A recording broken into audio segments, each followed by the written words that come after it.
welcome to Nice Ashes. I'm Mike. And I'm Nate. What are we smoking tonight? We're doing our CAO Flavours. We're on the second to last one, I believe. Is it the second to last, or is it the last? No, we have a special episode with one of the We have a special episode. We're doing the, what is it called? The Gold Honey? This is the Gold tonight. Honey. And then next episode, we're going to do a Cherry Bomb. Yes. And then we decided three. And then we decided we're going to revisit the Moon Trance, but we're going to do the Torpedo instead of the regular, as it were. Yes. Yep. And then later on, we have a Blood Red Moon cherry cigar that we've talked about. But that's not CAO. On here. No, that's not CAO. No. So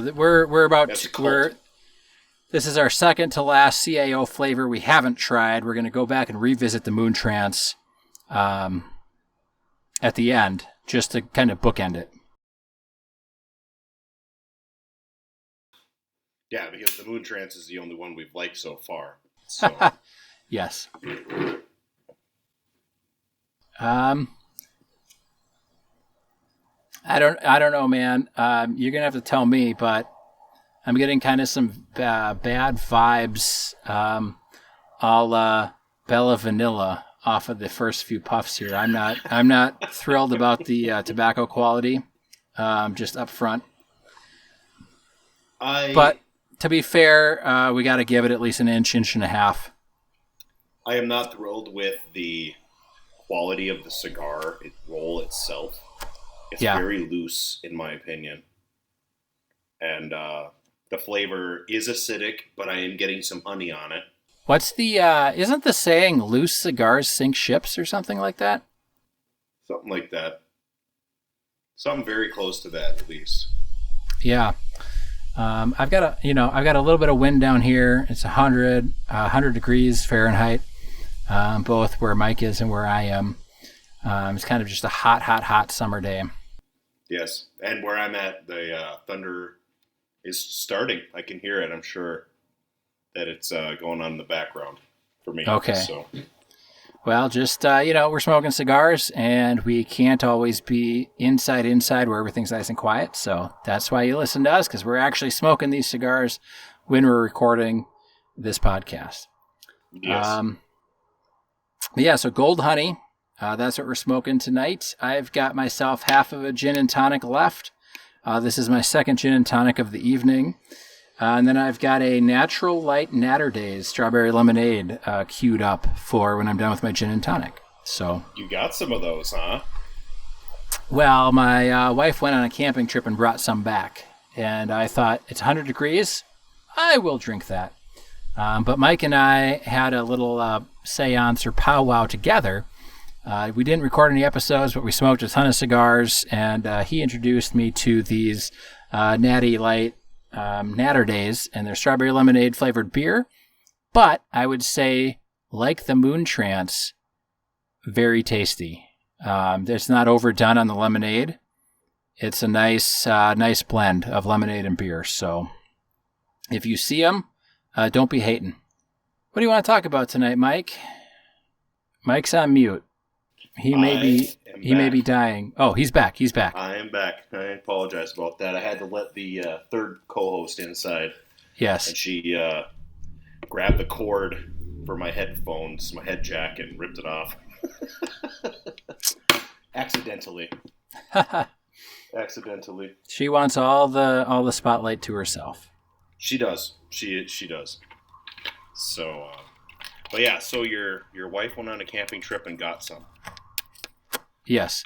I don't know if she bought them or if her camping compatriot bought them, but the fact remains that she brought two of them home. So I got to snag it before she gets her hands back on it. Yes. And this is from somebody who really enjoys craft beer and hazy IPAs, but these are well worth it. Yeah, they're good. Especially for a hot summer day. Yes. I'm drinking Guinness. Okay. Cellar warm Guinness. Not my preference for a 100-degree weather day, but you do you. Well, I've been drinking ice water all day. I've also been staying inside. I had the day off. Yeah. Well, why don't we talk about that first? Because there was something that was really kind of like irking me about today. Okay. And for those of you who don't know or might know, because, we record things and then we edit them and then we post them online. So it'll be like a week later when everybody's listening to this. But today is the observed day of Juneteenth. And for those that don't know, this is the day that the federal armed forces marched into Texas and demanded they end slavery. Yes, this is the last day that black people en masse were enslaved, but not the last day of slavery in the United States. Well, the last day black people were en masse enslaved in the United States, but also not the last day of slavery in the United States, and not the last day of slavery of any people worldwide. But I did want to talk just up front of some things that I learned kind of through, like the Instagram stories and things, but also that's where I saw some stuff that kind of upset me greatly. And I was reading that, well, even before my reading, words have certain powers. And, if you're a writer, if you are a reader, if you are interested in kind of communicating with people in general, you know that the word choices that you make greatly affect the message that is received, based irregardless of what the intended message may be, right? So if you can pick certain words, and certain words have certain connotations, and certain words have different meanings, maybe, or more subtle meanings. So word choice is important. Let's just say that. And I was reading that, calling somebody a slave is maybe diminutive of their experience as a person. And so calling them enslaved, making it something that happened to them and not like the defining word that sums them up. So I think that maybe is important to just begin with. And that's something that I can definitely get behind. I know that words and your word choices greatly influence how your message is received. That is true. But I will also note that the people who are having a conversation about this have never been chattel slaves. So, well, and that's where my second point comes in. So I just first wanted to say that, yes, wording matters. Calling somebody a slave versus calling them an enslaved person, there's definitely a different meaning there, and one that certainly I never thought of. So I think just in general, it's very, very good to, think about the words that you use, and maybe it's solely based on the words that your parents and grandparents used. I know for me, that's very, very true. So that's one thing. Okay, that's its own thing. That's something I can get behind. If referring to that terrible part of our country's history as calling them enslaved instead of calling them slaves, that's fine with me. Not a big deal. I just wanted to kind of mention that for awareness for everybody. But to Mike's point, nobody alive today, because Juneteenth happened in 1865? I believe so. So nobody alive today, you'd be 100 and almost 160 years old. So there are currently no living formerly enslaved people in the United States. Formerly enslaved by the United States in the United States. Maybe somebody fled from somewhere else where their slavery is still happening, and they're here now. But certainly nobody. There's no people who were slaves who directly benefited from the freedom of the slaves after the Civil War, because there might be some people alive who were enslaved as a part of the incarceration system. Because that didn't end until the 1940s. So, however, Juneteenth is not celebrating 1940. No, Juneteenth. No, it is not. Juneteenth is celebrating the official end of slavery in the United States as an institution. Yes. Might there have been other things, indentured servitude or what have you? The Japanese concentration camps in World War II. Yes, we're talking about the ending of slavery as an institution. Sure, and we had POW camps. Yeah, and they definitely use those people as labor. Yes, which most people would not disagree with. But. If you do or don't, it's beside the point of what we're getting at here is there's not a living enslaved person anymore. Not in the United States. Not in the United States. And if they're in the United States, they fled somewhere else. They're not a victim of American enslavement, of American slavery. There's nobody alive today in America who owned enslaved people. Not in the United States. There are not in the United States. Owned enslaved persons in other countries. Well, yes, and the same thing is true. There's nobody alive in the United States who, under the American slavery institution, owned an enslaved person. Okay, because that ended in 1865, which was far too long past the 13th Amendment. I'm right on my numbers on that. 14th Amendment, I believe. 14th. Oh, no. 14th Amendment was the Civil Rights Act. Yep, 13th was abolishing slavery. So there's nobody alive in America who suffered or profited under American slavery.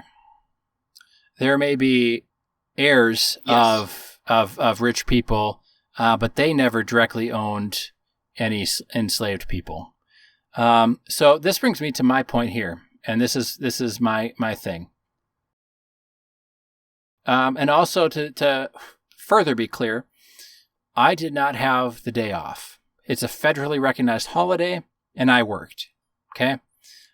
Mike works for the state. He had the day off, and that's fine. Yes, and you one know of what? my coworkers had to work today because his union didn't ratify the holiday last contract cycle. Okay.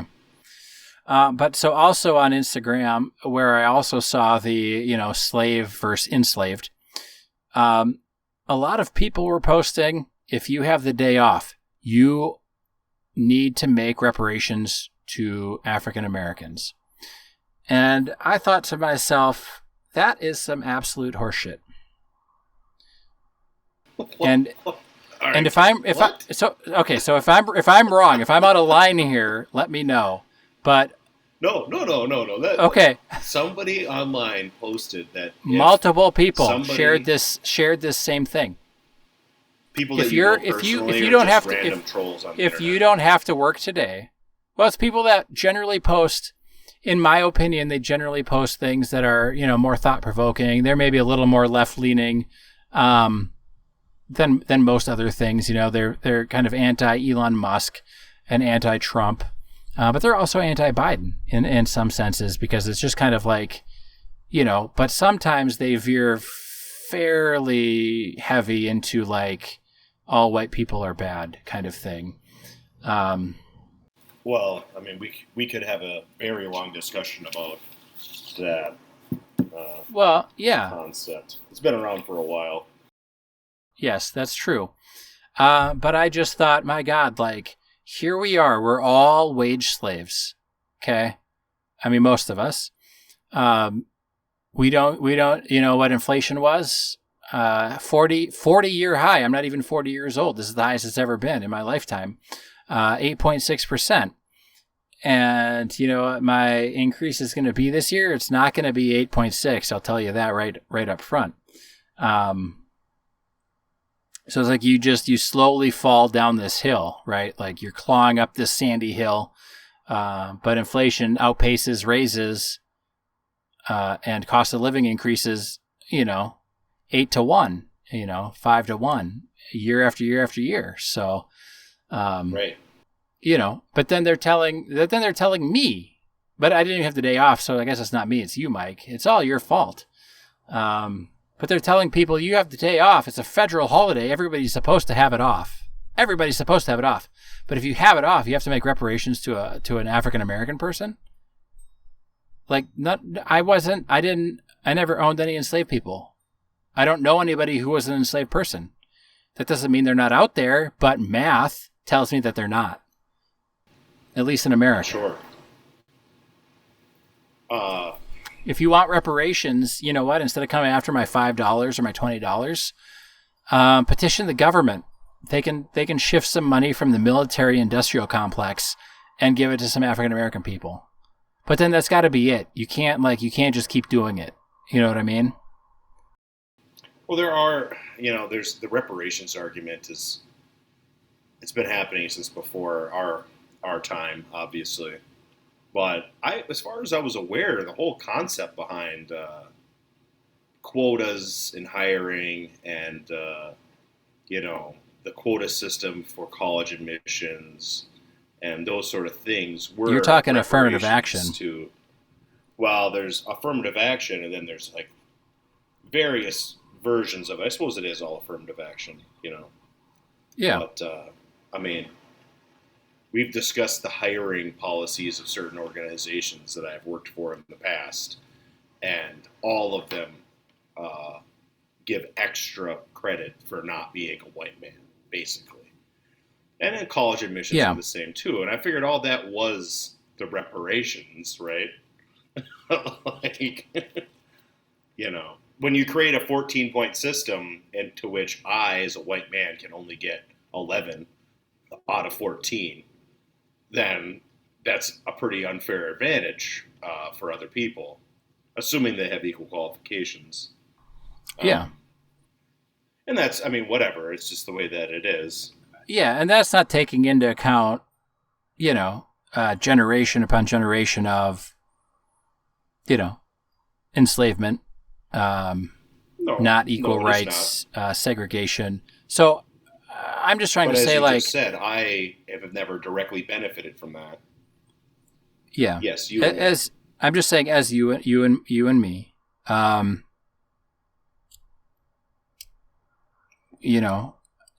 it's not to justify slavery at all, because it's terrible. It's not a good. Some people would justify slavery. Some people would, but nobody that I would be friends with. Shows. Well, I hear arguments on conservative radio shows that aren't an outright call for slavery, but the consequences of what they're saying would re-enslave large sections of the population. Yeah, but I'm just going to go out there and say that I am 100% against slavery in any form, shape, or fashion. But the fact of the matter is, let's look at this historically. And you, as a history major, in the grand scheme of life and everything, the small slice of time where slavery was legal in the United States pales in comparison to world history where slavery was accepted. Yes. Because when you refresh my memory, when did America break free from Britain? 1784, I would say. I think that's what it was. Yeah, but they issued the Declaration in 1776. Well, that's when they issued the Declaration, but they formally won the war. Yeah. So let's just say generous. 1776. Let's be generous. And say 1776 to 1865. That sounds like less than 100 years to me in American history where we had slavery. Because everything pre-1776, that's on Britain. Sorry. Sure. Can't help you there. That's Britain's fault. I'm not taking ownership of that. Right. And, the mainstream narrative around American slavery doesn't include the native population that was enslaved. No, but it goes all the way back into servants. It goes all the way back to a Plymouth Rock when British people first landed here. Like they're more than happy My original progenitor was a indentured servant in New England, so They definitely have versions of slavery in the United States from the earliest days of colonization. Let's put it that way. So before we continue the slavery debate that's raging hard and fast here on Nice Ashes, I'm about halfway done with this gold honey. And I have to say, it's really I've warmed up to it. You have. Yes, I'm halfway through, and I've got just a slight hint of honey. And, I'm drinking a gin and tonic, so that's kind of dry, right? Dry and harsh. And sure. It's a little bit of honey in this cigar. It's, I don't know that I'd go out and buy another one, but it's probably my second favorite so far. I like it better than Eileen's Stream. See, and I don't. I don't like the tobacco. Okay. I do get the taste of honey, but the tobacco to me, maybe it's because I'm smoking it too fast. I'm also about halfway through. Okay. But it tastes harsh. I don't like the tobacco at all. Well, and mine doesn't. It might be a bad pairing with the Guinness too. Yeah, that could be, and I think pairing is huge, and I'm not going to discount that. But I've got this new ashtray that I got for my birthday, and it's a big chalice, and it's got 4 welded on cigar holders. So I've been setting mine on the cigar holder there, man, and it sits there, and it's never going to roll off, even in the wind. It's great. It's a beautiful ashtray. I love it. It is a very nice ashtray.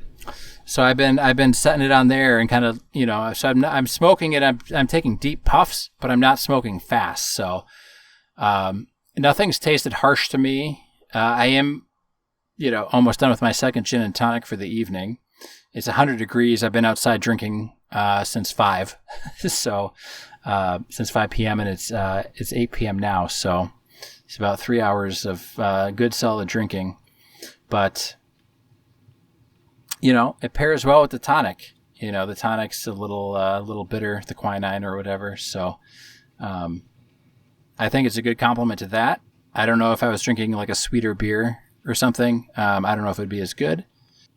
Yeah, because I'm trying not to puff too hard on it, but that tobacco just has a little bit of a sour taste to it to me. Maybe it's my humidor. I don't think so. I wouldn't think so. I don't think it is, but I can definitely taste the honey. But you don't like this as much as Eileen's Stream, the Irish whiskey? I don't like the tobacco as much. The flavor on this is better. Okay. And maybe that's the difference is the flavor here is better, definitely. For sure. The flavor here is second only to the Moontrance so far. But I don't think you might be right about the tobacco not being even as good as Eileen's Stream, because this is a little bit lighter wrapper again. And I remember the Bella Vanilla was a lighter wrapper, so I don't know if it's just when they wrap them with the lighter wrappers, if it's a different tobacco that they use, or what. But I'm definitely I'm open to the suggestion that it's me, because I usually do not smoke Cameroon wrappered cigars. I'm usually a Maduro. Yeah. Maduro kind of guy. Well, me as well, but I think the honey, I think that's a great flavor. I don't think it's overpowering like the Bella Vanilla was. That was terrible. The flavor is good. It's more prevalent than the Eileen's Dream, where we were kind of only getting a vague creaminess. But this one, you definitely do get a honey flavor. But it's not overpowering. But so that's our halfway check-in. I just wanted to pop back in with... so far, I've been fairly impressed with this one. Like I said, I don't know that I'd necessarily go out and buy it. I would go out and buy more Moontrance. Because, if it comes down to it and you're saying, hey, you got to smoke a flavored cigar, I'd be like, Moontrance all the way. What about the gold honey? Nope, it'd be Moontrance. I give Moontrance to people all the time because they're good. They're really good. This is not an episode about Moontrance, though. No, it's not. But this is our Moon Trans Bella Vanilla. It's our 4th episode of the CAO Flavors. And we promised the listeners a hard blow-by-blow which one is best. And, I do not foresee the Moon Trans being dethroned, but I'm open to the possibility that it will be. But it's not going to be this one either. Definitely, it's not going to be this one. I have smoked the CAO cherry pipe tobacco. Okay. And I like the CAO cherry pipe tobacco. So we shall see. But I will tell you and the listeners that right now, the stack ranking, first place is Moon Trance. Second place is probably the Gold Honey. Third place, by a slim margin, would be the Eileen's Dream. And then somewhere 50,000 spaces down is the Bella Vanilla. I would generally agree with that assessment. I would say that the Moon Trance that's like S tier, Yep. I always have a half a box of those in my humidor. And you know what? Really this one here, the Gold Honey, you might not like the tobacco flavor, but the flavoring of the honey is fine. Yes, absolutely. So it's a nice summer honey flavor. Nice summer. Hey, I want a little sweeter. I don't want it overly sweet. They got the flavor right on this one, so that's that's good. The tobacco, they could probably up the tobacco quality, but they didn't. So it is what it is. I wonder if this would be better if it was a natural wrapper instead of a Cameroon. It probably would. I don't mind natural wrappers. I've had a couple green cigars, and I like them. They're good. So, I don't know. Hard to say. It's tough to say, especially with these flavored cigars. It's tough to kind of pick out the palate. Is it the tobacco? Is it the wrapper? Is it the flavoring? Is it something else? Is it a loose wrap? Is it some kind of manufacturing defect? I don't And as I don't we've been think talking, the flavor is actually getting a lot better now. That is past the halfway point. It took me to about the halfway point for it to that's why I wanted to mention it, because I was like, man, this one's finally coming into its own. The first half or 45% of the cigar, it wasn't anything that I was excited about. It wasn't as harsh as the Bella Vanilla, so in my mind that's a win in terms of our CAO Flavors, smoke off. But right, it wasn't offensive. It wasn't offensive. It was one that if somebody said, "Man, I don't like vanilla flavor. I don't want the Moon Trance." Right now, my second would be, well, do you like honey? Right. If we were somehow in a circumstance where it was like, I will only smoke a CAO flavor, I won't smoke anything else, but I don't like vanilla, it would be this one. So far. So, I would also like to mention, totally different topic. Uvalde happened between the last episode, where, if I remember correctly, I kind of shit on the police, and this episode. So yes. I would like the listeners to know that my opinions were not affected by any events that have been going on or were going on. Yes, and I would also say between, I think 2 episodes ago, maybe more, I don't know, there's one episode we were talking about capital punishment. Mm-hmm. People who shoot up schools, top of the list. Top of the fucking list. I remember, you know what? And it's sad. It's really sad because I enjoy shooting guns. I enjoy hunting to a certain extent. I've never shot anybody. I don't want to shoot anybody. I've always practiced very, very responsible gun ownership, gun handling. I think it was Newton, there was one that happened when I was in college, and it was like the first elementary school shooting or something, and I remember just crying. And this was before I had kids. But it was just so sad. And I don't know. I mean, we did active shooters drills in my school, like my last maybe year in high school. And it's put cardboard in the window of the door and close the blinds and basically, hide under your desk as if an atomic bomb in the 1950s was going off. But there's these people out there that think arming teachers is the answer, and I don't know about anybody else, but I always had good grades, but I was never like, rah-rah fan of the teachers. So I don't know if anyone can imagine what having an armed teacher would be like. It would be like prison. Arming the teachers would be a serious mistake. I don't want to offend anybody when I say this, but people who are school teachers are either true believers in whatever educational cause that they're doing, or they are the lowest common denominator. Well, and regardless of all of that, they just don't pay teachers enough money to get truly competent people, and you don't want 100%. people who are not 100% there well, to be and carrying guns around children. Let's be very, very clear. They don't pay enough to always get competent people, but the competent people that they do get, because they do get competent people, but they're there because of their heart, because of their life's mission, because of some deeper thing than money, than pay. They're there. I'm not saying that's right or wrong.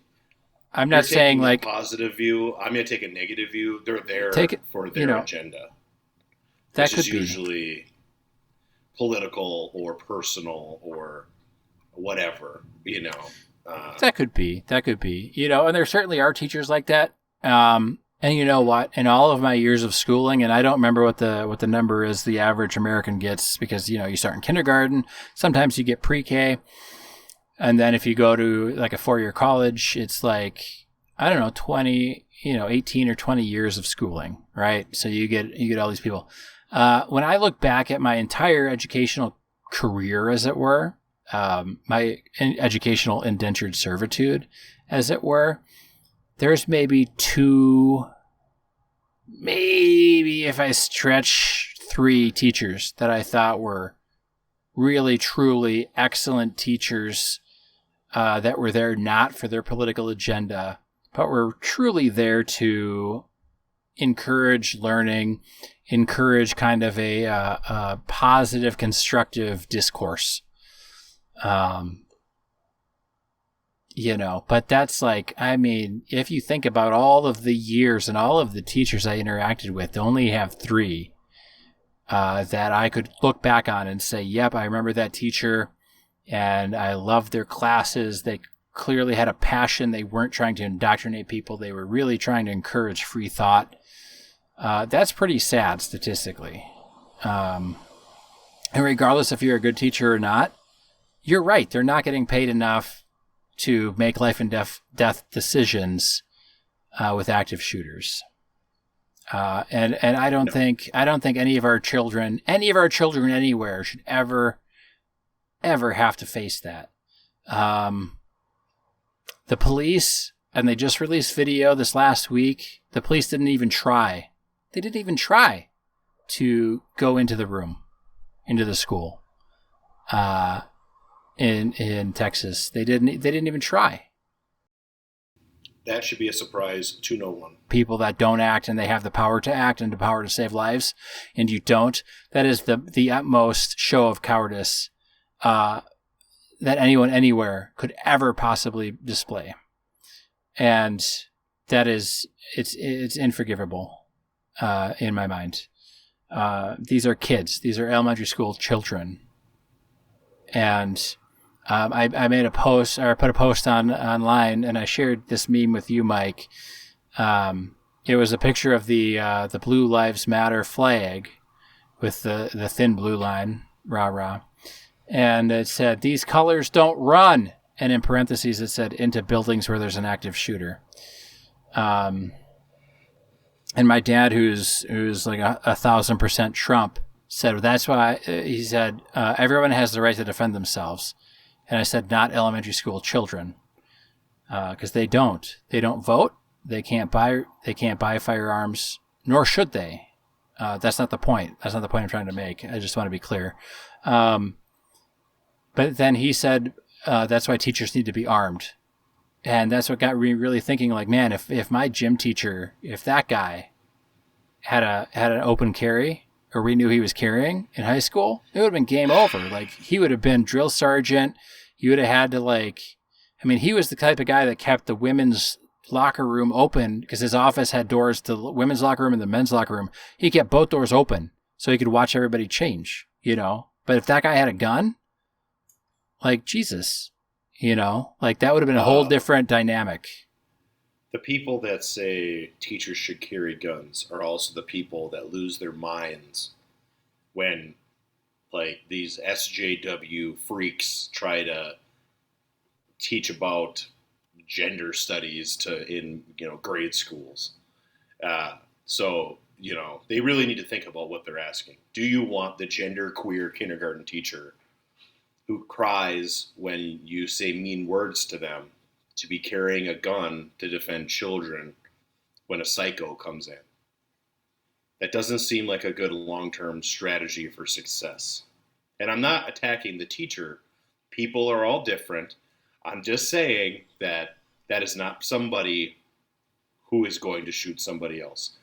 Most of those people, and I've met a lot of them, and so have you, cannot handle dealing with somebody who's abrasive towards them, let alone somebody who's trying to kill them.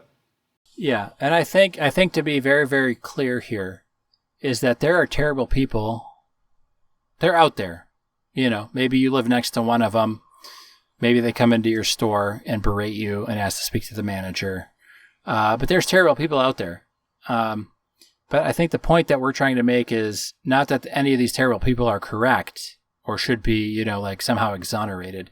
But the point is that these are the same people that say, I don't want this liberal teacher teaching whatever to my son or daughter, but I trust them to carry a gun to save my offspring's life. You can't have it both ways.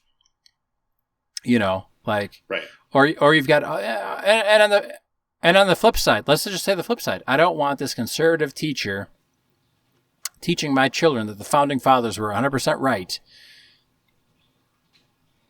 Like, I don't like that teacher, but also I trust him to use lethal force if needed. Like, that's not how that works. You know, like, you can't sit there and on one hand say, oh, all the teachers are super liberal and we hate them all, and then say, well, they should all carry guns, and then they'd say my kids. Like, no, that's not how that works. Like, you understand, like, taking another life, that's a huge thing. And certain morality or moral codes allow for it. But I think, and you know what? So I've never killed anybody. I have no desire to kill anybody. You know, my grandfather killed a lot of people in World War II, and he never talked about it.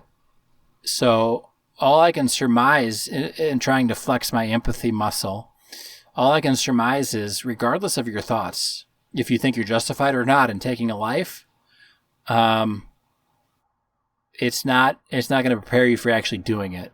And it's not going to prepare you for any sort of guilt or remorse or anything that you might feel after the fact.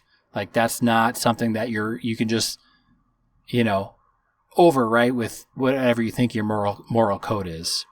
I think even shooting a bad person, killing a bad person in self-preservation, I think you're still going to feel guilt somewhere, somehow, if you're anywhere close to a decent human.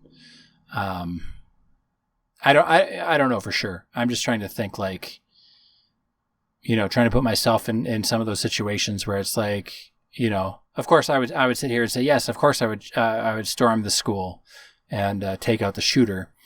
But also I wasn't there, and, you know. I don't live in fantasy land. I have no idea what I would do in that situation. Yeah. I just wanted to, just bring that up. Right. I think that I don't want to sound too harsh on the teachers. I watched a TikTok video compilation of all these crazy teachers, and there's only like a dozen of them that were clearly out of their minds with their politics, and they were all grade school teachers, of course. So it was like, do I want those 12 people carrying a gun in a school? No. I think back to all the teachers I had. A couple of them probably were carrying guns. In fact, I know that one of my teachers had a gun in his vehicle because I was his student aide, and he was a hunter. So he had his shotgun and his gun dog out in his truck during the school day. Part of my job was to go out there and feed and water and walk the dog. But I mean that's different. I mean that's different than open carrying in the school. You know what I mean? Right. He wasn't carrying a gun in the hallway. And there's people that are responsible gun owners. Okay, they keep them in safes. They make sure they're unloaded. They don't hand loaded guns to complete strangers. They know what's going on. They know that it's a tool. They understand that. They understand that just like a pocket knife or even a lighter or a box of matches, it's a tool. You can do great harm with those tools if you are so inclined. But if you're responsible, and we talk about personal responsibility all the time on this show. I'm not worried about one of my neighbors having a semi-automatic AR-15. That's not necessarily an assault rifle, but that's what the media calls it.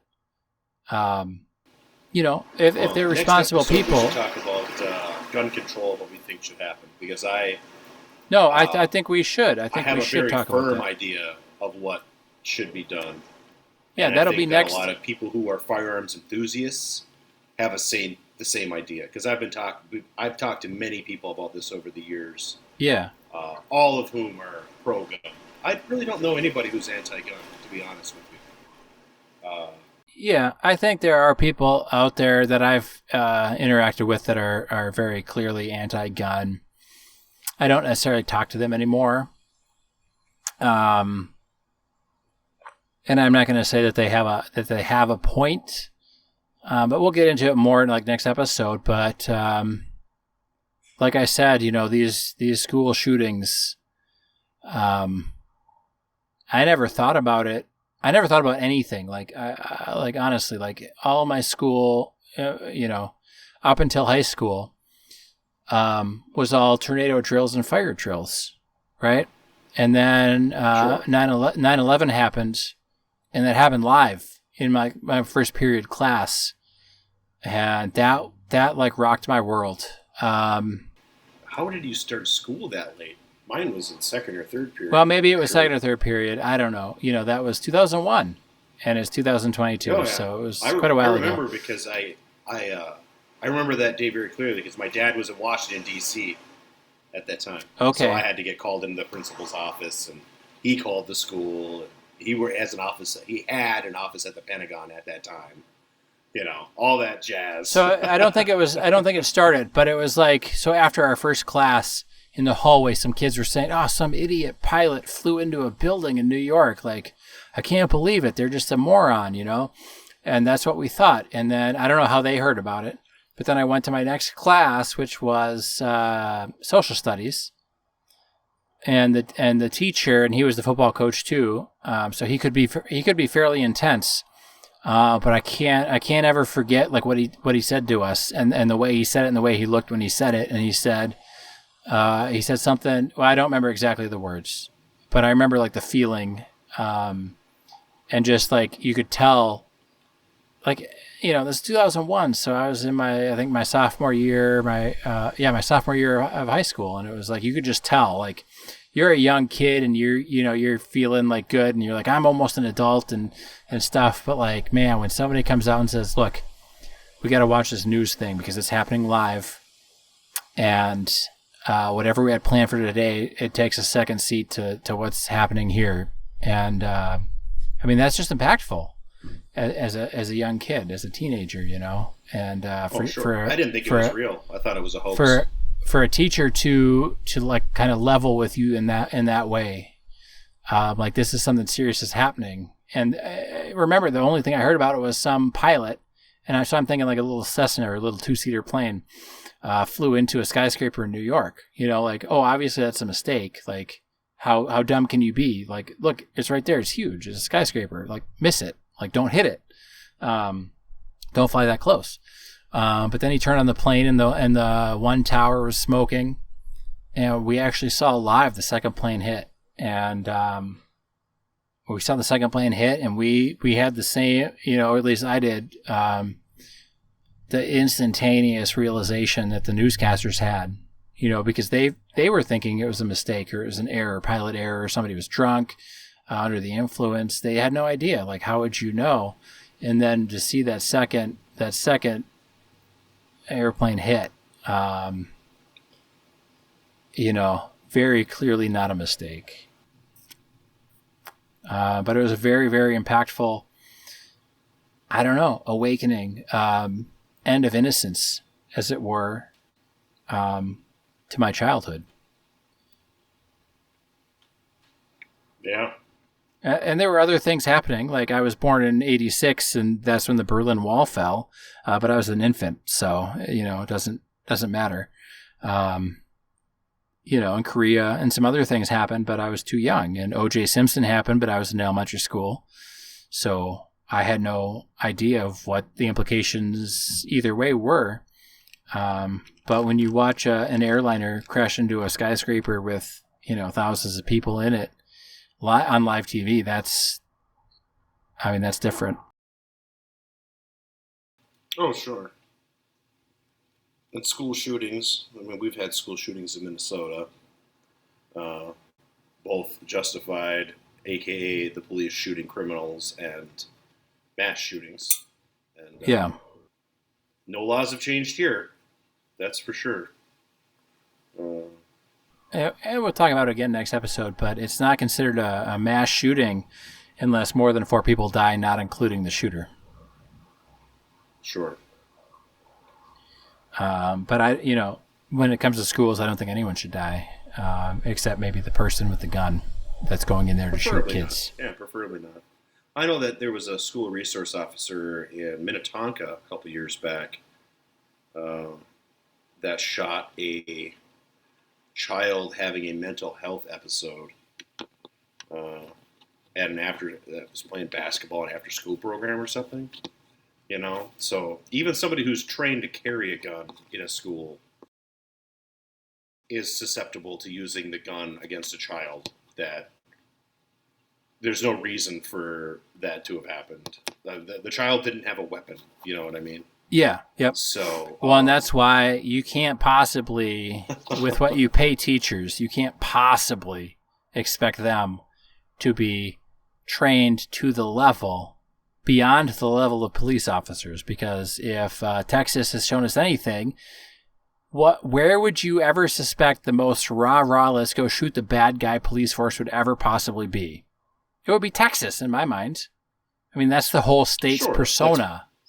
Part of the stereotype, for sure. That's the stereotype. And for them to wait and be detaining parents outside the school building and to not go in and shoot the bad guy, like, if they can't go and do their basic job, how would you ever expect a teacher whose primary job is to instill knowledge to ever be able to do anything with a gun? Right. I am done with my cigar, by the way. Smoked it right to the nub. It was good. Well, that's good. I've got about an inch left, but it's been good. It's getting a little harsh here at the end. But the middle part I tossed mine out with about an inch left, but that to me is about the nub. I'm not Yep. burn my mouth or whatever. Yeah. I'm not going to put it on a no. porch clip. No. So, but by and large, this so far, I think to me has been the second best. I would say it probably second best, yeah. Thus far. I would not recommend it. I don't know. Say that. Maybe. If you like lighter cigars, Possibly, if want you a like honey lighter, flavor, if you're a huge honey addict, I would say sure, go for it. right? Yeah, and if you ask me what the second best CAO flavors was, I would say probably the Gold Honey thus far. But I would say, why would you want the second best when you could just go for Moon Trance? Right. Yeah, that's like I say. That is S tier. That is very, very good. Yes. It's always in my humidor. It's right there with the Kentucky Cheroot. It's got to be in there. Yep. I run out. I buy more. Buy them in bulk. Yep. All right. Well, that's it for this episode. Thanks for listening. Take care now.